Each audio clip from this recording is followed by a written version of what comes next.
Graça e paz do Senhor Jesus. Hoje nós vamos continuar Marcos capítulo 4, onde nós estávamos falando da luz da candeia, que não pode ficar escondida. Se você é luz do mundo, a sua luz tem que estar exposta para o mundo todo ver. Porque diz assim o versículo 22, porque não há nada em oculto que não vai ser revelado, e nada escondido que não vai ser trazido à luz. Quando que isso vai acontecer? Tudo vai ser trazido à luz, no grande dia do Senhor. Todos os pecados, todas as tramóias que fizeram nos bastidores, tudo que foi feito de bom e de mal nessa terra será trazido à luz. Algumas coisas reveladas aqui mesmo, nessa terra, outras serão reveladas no dia em que o Senhor vier nos julgar. Se alguém tem ouvidos para ouvir, ouça. Amém? Considerem atentamente o que vocês estão ouvindo, ele continua dizendo, né? Com a medida que você medir, você será medido, e ainda mais lhe será acrescentado. Cuidado quando você for medir as pessoas, cuidado quando você for falar do seu irmão, cuidado quando você for falar do seu próximo, porque o pecado dele pode não ser o seu, mas não significa que você está isento de pecar contra o Senhor. Amém? A quem tiver, mais lhe será dado. Oh, aleluia! Se você tem uma habilidade, mais ainda o Senhor vai te acrescentar para poder te usar no reino dele.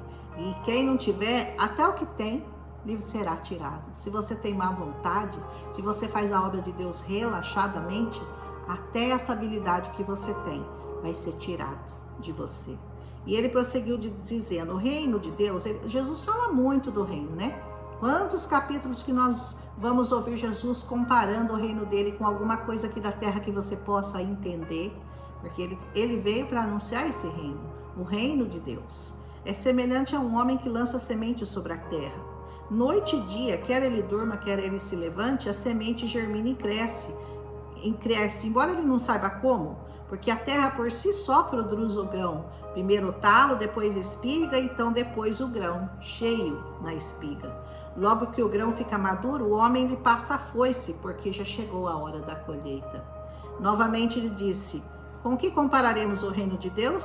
Que parábola nós vamos usar para descrevê-lo? É como um grão de mostarda, que quando foi plantada, é a menor semente de todas. No entanto, plantada, ela cresce tanto que se torna maior de todas as hortaliças, com ramos tão grandes que as aves do céu podem abrigar-se à sua sombra. E com muitas parábolas semelhantes, Jesus lhes anunciava a palavra, tanto quanto podiam receber. Jesus não podia falar demais, porque a medida de Jesus é tão grande que se ele usar toda a medida dele, você não é capaz de receber. Então ele falava assim, no raso dele, né? Que para nós é bem profundo, mas era o raso de Jesus, para que as pessoas pudessem entender. Quando você coloca a palavra, essa palavra no coração de uma pessoa, você pode a princípio não ver aquilo lá germinar. A pessoa continua com os mesmos hábitos, a pessoa continua fazendo a mesma coisa que antes. Aí você fala, nossa, parece que eu nem preguei a palavra para ela. Mas não se preocupe, porque a terra tá lá. Você jogou a palavra de Deus não volta vazia. Ela faz o que apraz a Deus, seja para condenação ou seja para salvação, mas a palavra foi lançada. E você é o semeador. Você é o que lançou essa palavra, então fica só de olho. Uma hora ou outra você começa a ver um talinho assim subindo, de repente tá uma planta gigante, né? Porque aquela palavra frutificou. Você não sabe que coração você tá lançando a palavra. De repente você tá lançando num coração bom, porque você não conhece o coração das pessoas. Tem pessoas que você olha e fala, nossa, essa pessoa tá muito propensa a receber a palavra. Tá nada. Ela só se faz de boazinha, faz que tá te ouvindo, não tá te ouvindo nada. E outra que questiona, ah, mas por que Jesus fez isso? Ah, mas por que Jesus fez aquilo? Porque tem gente que é assim, né? Ah, mas Jesus também fez isso, Jesus falou assim, assado com a mãe dele. Tem gente que questiona a palavra de Deus, mas esse daí é porque ele tem curiosidade.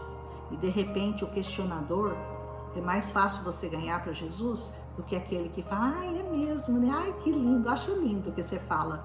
Acha lindo nada. Acha você um idiota. Acha que você não está falando nada com nada, que você está perdendo tempo da sua vida pregando essa palavra.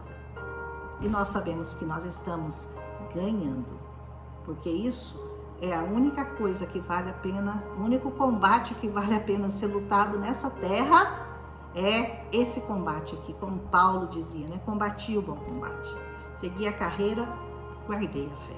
Aleluia! Com muitas parábolas, Jesus lhes ensinava a palavra tanto quanto podiam receber. Não lhes dizia nada sem usar uma parábola. Quando, porém, estava a sós com os discípulos, ele explicava tudo. Por isso que os discípulos depois trouxeram à luz essa palavra, porque para eles Jesus explicava. Para aquela multidão que estava ouvindo, não explicava não. Jogava a bomba lá e deixava eles cozinhando aqui na cabeça. O que ele quis dizer com isso? Imagina essa parábola. Há 2000 anos atrás, a do semeador, as várias parábolas, a da candeia, as pessoas ficavam, nossa, o que ele está falando? Do que ele está falando? Falar das coisas do reino de Deus não é fácil. Por quê? Porque é um reino que você não vê, que não é feito de coisas visíveis, de coisa que você pode apalpar, tocar, verificar. O homem é muito verificador, né? O homem quer ter provas, o homem quer tocar para ele crer. E essa palavra aqui vem pela fé. E a fé é o firme fundamento daquilo que você não vê, daquilo que você não toca, é que você sabe que está ali, que você sabe que existe. Vamos continuar. Naquele dia ao anoitecer, ele disse aos seus discípulos: vamos atravessar para o outro lado. Vai para o outro lado você também, vai para o lado de Jesus, atravessa o rio aí, vai com ele, vai, entra no barco dele e vai lá para o outro lado. Pode ser que você pegue uma tempestade aí no caminho, viu? Mas vale a pena, se ele estiver no barco, fica tranquilo. Deixando a multidão, eles o levaram no barco, assim como estava. Outros barcos também o acompanhavam. Levantou-se um forte vendaval, e as ondas se lançavam sobre o barco de forma que este foi se enchendo de água. E Jesus na polpa, dormindo. Jesus dormindo, olha só. Você já pegou uma tempestade em alto mar? Você não consegue ficar, dá desespero. Gente, Jesus estava dormindo, com a cabeça sobre um travesseiro. Quem sabe o poder que tem e quem não tem medo da morte, esse não se preocupa com nenhuma tempestade. Os discípulos o acordaram, clamando: Mestre, não te importa que morramos? O senhor não está preocupado que a gente morra? Oh, nós vamos morrer. Nós vamos morrer aqui nesse barco. Está pensando em morrer, irmão? Está preocupado com a sua morte? Recebeu alguma sentença de morte? O seu barco está com uma tempestade aí que você não sabe como é que faz? Deixa Jesus cuidar de você. Ele vai acalmar a sua tempestade. E ainda que você morra, ele tem lugar maravilhoso para você ir. Um lugar de bênção, um lugar de paz, um lugar que você vai desfrutar por toda a eternidade. Não é só esses momentinhos aqui nessa vida, essa vida nossa cheia de dúvida, de incerteza, cheia de dor, cheia de aflição, não é essa não. Esse reino que Jesus está te prometendo é infinitamente melhor do que essa vida. Creia nisso. Ele se levantou, Jesus vai se levantar na sua vida. Ele repreendeu o vento, ele vai repreender o mal na sua vida. E ele disse para o mar: aquieta, acalme-se, viu, mar? Você aí que está nessa tempestade aí, que está revolto, que está todo conturbado, com os pensamentos a mil, pensando em suicídio, pensando em coisas terríveis, com síndromes do pânico, com medo de tudo e de todos, aquiete-se, diz o Senhor para você hoje. Acalme-se, diz o Senhor. E o vento se aquietou e fez-se completa bonança. Aleluia. Então perguntou aos seus discípulos: por que vocês estão com tanto medo? Você ainda não tem fé? Por que você está com tanto medo? Você ainda não tem fé? Você não tem fé que tudo isso vai passar na sua vida? Que essa vida é passageira? Que essa vida tem começo, meio e fim? Mas essa vida que o Senhor está te oferecendo, está te mostrando, está tentando te mostrar, essa é infinita. E é infinita em todos os sentidos. É infinitamente melhor do que essa que você está vivendo. É infinitamente maior e mais longa do que essa que você está vivendo. Confia no Senhor. deixa ele, entra no barco que ele tiver, passa lá para o outro lado, enfrenta a tempestade e Jesus vai trazer paz para o seu coração. Aleluia!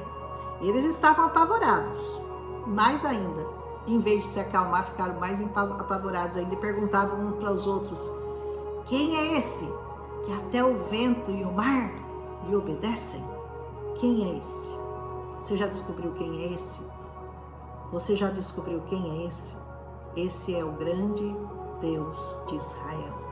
Esse é Jesus, o nosso Rei, o nosso Senhor, o nosso Salvador, o nosso Príncipe da Paz, aquele que venceu a morte e aquele que tem e pode te dar vida e vida em abundância. E nenhuma tempestade desse mundo, nenhum mar revolto vai roubar de você essa alegria que o Senhor Jesus tem para te dar. Amém? Nós vamos amanhã continuar com Marcos capítulo 5. Hoje o capítulo ficou menor que o de ontem. Ontem eu gravei um pouco mais, mas as histórias, os ensinamentos que Jesus tem são profundos, são verdadeiros e podem verdadeiramente transformar as nossas vidas. Transformou a minha, pode transformar a sua. Deixa Jesus falar ao seu coração. Deixa Ele, comece a afinar os seus ouvidos para ouvir a voz do Senhor. Hoje de manhã o Senhor falou muito comigo antes de eu trazer essa palavra. E eu louvo a Deus, porque quando eu ouço a voz do Senhor, meu coração se enche de alegria.